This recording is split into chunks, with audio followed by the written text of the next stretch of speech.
Mengenang lagi momen lawas Megawati dan Puan Maharani nangis gegara harga BBM naik di zaman SBY. BBM naik tinggi, susu tak terbeli, orang pintar tarik. Saya cicil sedikit ya Mbak ya. Sampai hari ini Megawati tetap mengatakan bahwa Jokowi adalah petugas partai. Jadi Indonesia itu bagian dari PDIP. Bukan PDIP bagian dari Indonesia. Salah apa benar? Tapi jangan disalahkan karena Mbak Mega tidak ngerti. Dia tidak punya ilmu untuk memahami itu. Dia tidak sekolah. Dia tidak pernah jadi manusia biasa seperti Anda. Dia tidak pernah bergaul di kampung-kampung. Tidak pernah utang.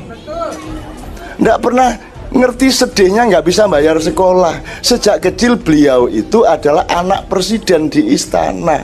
Jadi nggak ono ceritanya presiden utang, nggak ono. Nah Anda jangan tuntut Bu Mega untuk ngerti itu, nggak ngerti kok. Ojo dioreng-oreng. Sementara Jokowinya ya nggak ngerti. Lah ya mulane nek milih presiden saya hati-hati. Untuk meringankan beban masyarakat, pemerintah akan memberikan BLT minyak goreng. Bantuan itu akan diberikan kepada 20,5 juta keluarga yang termasuk dalam daftar bantuan pangan non-tunai BPNT dan program Keluarga Harapan PKH. Indonesia sadar dong lu.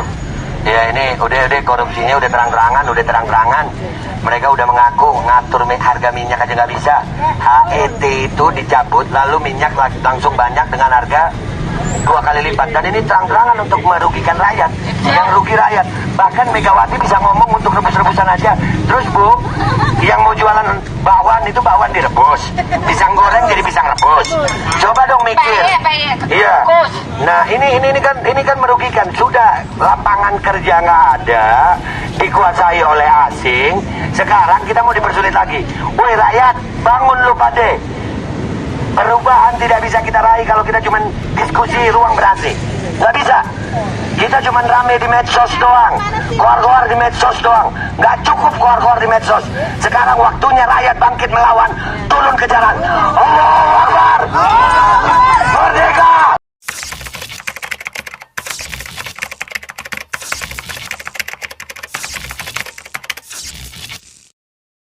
Mengenang lagi momen lawas Megawati dan Puan Maharani nangis gegara harga BBM naik di zaman SBY. Kenaikan harga bahan pokok kerap terjadi setiap tahun, terutama jelang hari raya. Kali ini drama minyak goreng naik dan harga BBM Pertamax naik lantas dikaitkan dengan reaksi dua politisi besar Megawati dan Puan Maharani. Dua politisi PDIP ini dulu sempat menyita perhatian karena menangis saat mantan Presiden SBY menaikkan harga BBM. Saat itu SBY berencana menaikkan harga BBM, kebijakan tersebut disambut oleh sejumlah elit PDI Perjuangan dengan isak tangis. Salah satunya dari Ketua Umum PDI Perjuangan, Megawati Soekarnoputri. Air matanya seakan tak terbendung menghadapi kenyataan tersebut saat memberikan sambutan di Rakernas PDI Perjuangan di Makassar, Sulawesi Selatan pada Selasa 27 Mei 2008. Saat itu mantan presiden ini menyatakan teriris hatinya melihat kemiskinan di Indonesia yang salah satunya disebabkan karena naiknya harga BBM. Banyak rakyat lapar karena tingginya angka kemiskinan, tidak mendapatkan pendidikan yang bagus, tidak mendapatkan pelayanan kesehatan yang baik, ujar Megawati dengan suara parau karena menahan tangis. Saat itu Megawati telah mantap mencalonkan diri sebagai calon presiden di Pilpres 2009. Dan dalam pidatonya itu, ia terlihat beberapa kali mengusapkan air mata karena sedih. Saya sedih melihat rakyat banyak yang menderita. Padahal kita punya banyak kekayaan alam. Namun angka kemiskinan tinggi, tambah Mega. Tak hanya Megawati, sang putri Puan Maharani juga pernah menitikkan air mata ketika merespon rencana Presiden SBY menaikkan harga BBM pada 2008 silam. Saat itu Puan Maharani tercatat sebagai anggota DPR RI dari fraksi PSI Perjuangan yang menangis dalam sidang paripurna DPR ketika memprotes kenaikan harga BBM. Sejumlah politisi PDI Perjuangan di DPR RI saat itu juga terlihat ikut menangis. Di antaranya adalah Rieke Diah Pitaloka dan Ripka Ciptadi.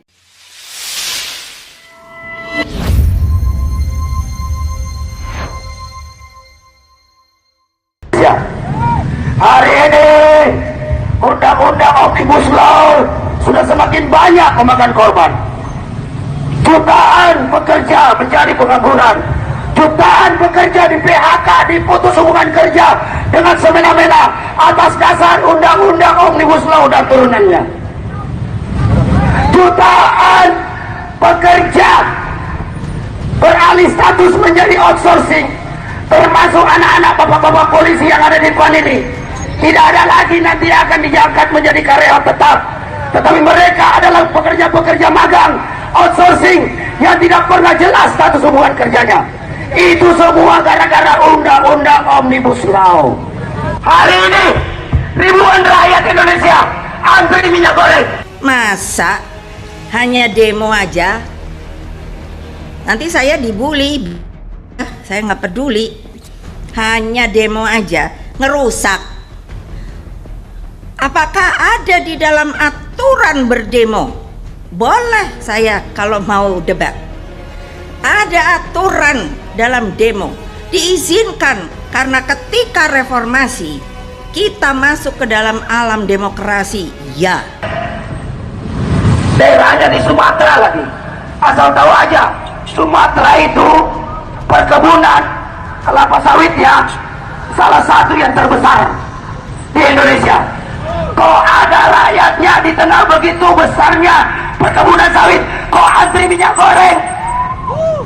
Siapa yang gila di sini? Rakyat atau penguasa?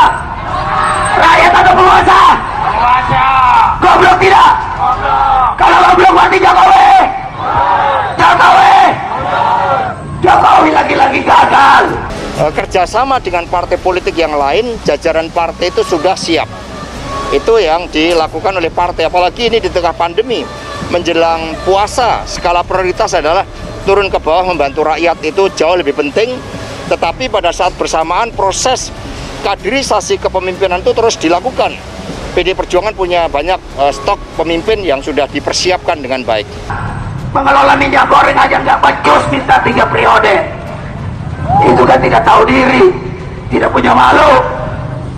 Enak memang ditumpuk kekuasaan, tapi ingat tanggung jawabnya di hadapan 280 juta rakyat Indonesia itu sangat besar. Hari ini Anda saksikan emak-emak turun hari aksi di sini. Salah satu membela kepentingan emak-emak, istri-istri para buruh, juga istri-istri para bapak Polri, TNI Polri, semua antri minyak goreng. Ini benar-benar rezim biadab, rezim kurang ajar, tidak tahu diri, tidak punya malu. Katanya pengekspor, penghasil CPO terbesar di dunia, tapi rakyatnya antri minyak goreng.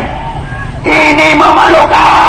Di akunnya itu ia meretweet postingan @ekoboy2 yang mengunggah tanggapan layar sebuah media online mengenai DPR RI yang menyetujui naiknya harga BB jenis Pertamax menjadi 16.000. Unggahannya tersebut jelas merupakan sindiran kepada elit PD Perjuangan yang pernah menintikan air mata saat SBY hendak menaikkan harga BBM. Momen tersebut ternyata membekas dalam ingatan para netizen. Beragam sindiran dan sentilan netizen terkait hal tersebut juga ramai di jagat Twitter.